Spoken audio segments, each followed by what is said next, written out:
Yang dilihat baiknya dirinya saja dan jeleknya orang lain saja.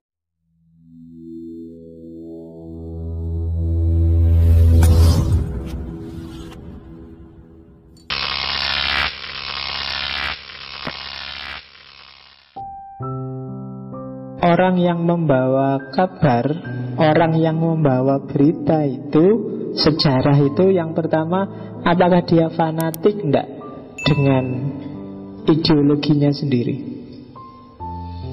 Kalau dia fanatik, pasti sejarah ya, berita yang dia bawa tendensius, sesuai madhabnya, sesuai ideologinya. Ini fanatik itu berarti ya right or wrong my country, benar salah pokoknya pacarku paling cakep, itu fanatik sudah. Tidak mungkin salah, itu berarti fanatik. Kabar, cerita, sejarah dari orang atau kelompok orang atau lembaga yang seperti ini, itu perlu dikritisi, karena biasanya tidak fair. Yang dilihat baiknya dirinya saja dan jeleknya orang lain saja, itu sering seperti itu. Jadi ciri pertama, kemungkinan ada distorsi sejarah, bahwa yang membawa cerita sejarah itu adalah seorang yang fanatik, seorang yang sangat terikat oleh ideologinya. Kemudian yang kedua, terlalu percaya. Orang yang gampang diapusi, orang yang gampang percaya. Kalau yang membawa berita orang yang kayak gini, itu juga rentan manipulasi. Jadi kamu dikasih tahu temenmu bahwa hati-hati lo ya, ada gini. Siapa yang kasih tahu kamu ini? Dia ini yang dikasih tahu ini, coba kamu cek apakah anak ini teguh pendirian atau gampang diapusi. Kalau dalam ilmu hadis kan sangat hati-hati menerima berita dari orangnya ini.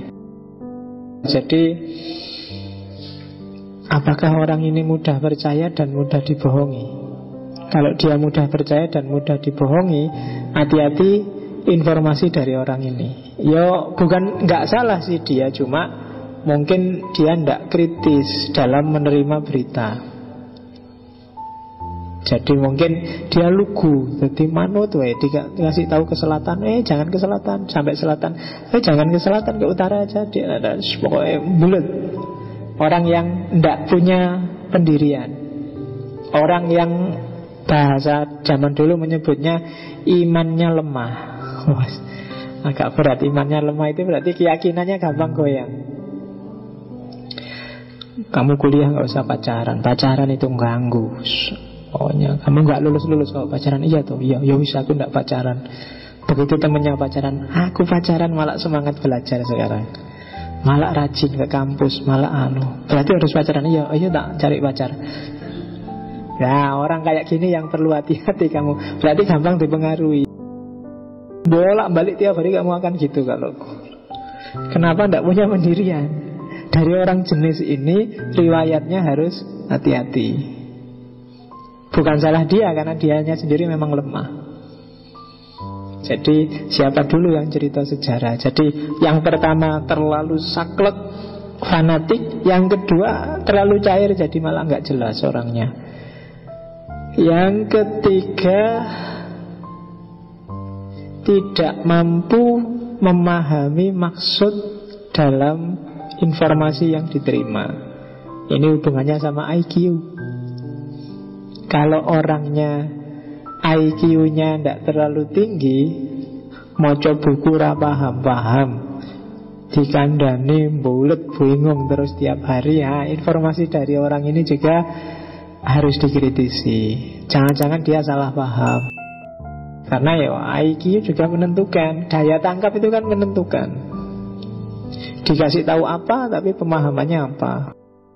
Jadi orang yang ketiga yang perlu dikritisi, informasi yang dibawa adalah IQ-nya tinggi enggak. Zaman sekarang banyak orang bilang IQ itu tidak penting Pak, yang penting AQ atau SQ. Ya semuanya penting lah. Bukan berarti kalau AQ dan SQ penting terus IQ tidak penting. Ya IQ juga penting. Karena apapun namanya, gerbang pertama pemahaman manusia itu akalnya, daya tangkap melalui rasionya. Kalau IQ-nya rendah, emosinya juga kacau. Spiritualitasnya tidak akan bisa sampai puncak. Kenapa? Daya tangkapnya rendah.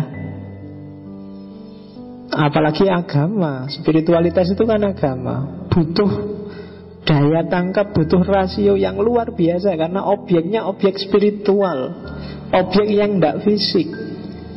Itu kalau IQ-nya tidak tinggi, itu ya juga pontang-panting memahaminya. Sehingga bisanya cuma ketika dikasih simbol-simbol. Beragama dengan dasar simbol. Pokoknya fisik semua. Kenapa? Tidak bisa berpikir abstrak, akalnya nggak nyampe. Jadi IQ ya penting.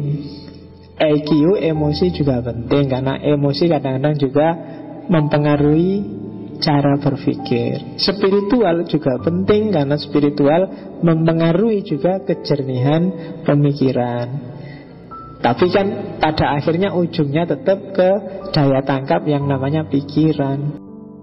Jadi kalau selama ini kamu sudah seneng meskipun IQ saya rendah tapi EQ ku kan tinggi Pak, SQ ku kan tinggi Pak, yo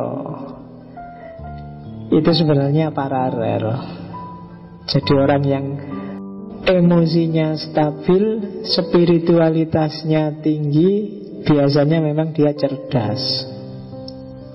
Meskipun kadang-kadang ada orang yang sangat cerdas tapi emosinya nggak stabil, spiritualitasnya nggak tinggi. Jadi kalau sudah IQ-nya tinggi, emosinya dibereskan, spiritualnya dibereskan.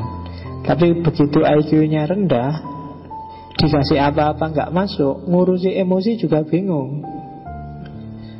Dihibur malah marah-marah, ya kan? Temennya mau bantu dia malah tersinggung. Susah. Kenapa? Emosinya nggak stabil, daya tangkapnya agak berat. Yang keempat, berasumsi secara salah terhadap kebenaran informasi karena terlalu percaya kepada sumber informasi. Jadi orang yang penuh prejudis, selalu punya asumsi-asumsi dan kebetulan asumsinya keliru. Dari orang yang suka prejudis ini, kamu harus hati-hati menerima informasi. Karena informasi itu pasti sudah diolah dulu oleh dia pakai prejudisnya. Oke, kemudian yang keempat, tidak mengetahui kesesuaian antara kondisi yang dikandung informasi dengan realitas sebenarnya. Jadi orang ini buta kenyataan. Misalnya orang yang tidak pernah ke Mekah cerita tentang Mekah. Ini kan berarti informasinya boleh kamu tanda petik. Haji itu panas kalau di sana itu lah. Sampai pernah ke sana? Nggak pernah katanya. Oh nggak pernah. Ya sudah, belum berarti kan. Ya mungkin dia benar informasinya, tapi kasihlah dalam tanda petik, kritisi dulu. Karena tidak mesti benar informasi dari orang ini, karena dia nggak pernah ngalami. Ya kayak tadi loh, jangan pacaran. Pacaran itu ganggu sekali kuliah. Sampai pernah bawa pacaran? Nggak pernah. Loh nggak pernah. Ya mungkin benar dia, tanda petik aja dulu. Coba dicek, coba tanya yang memang pacaran.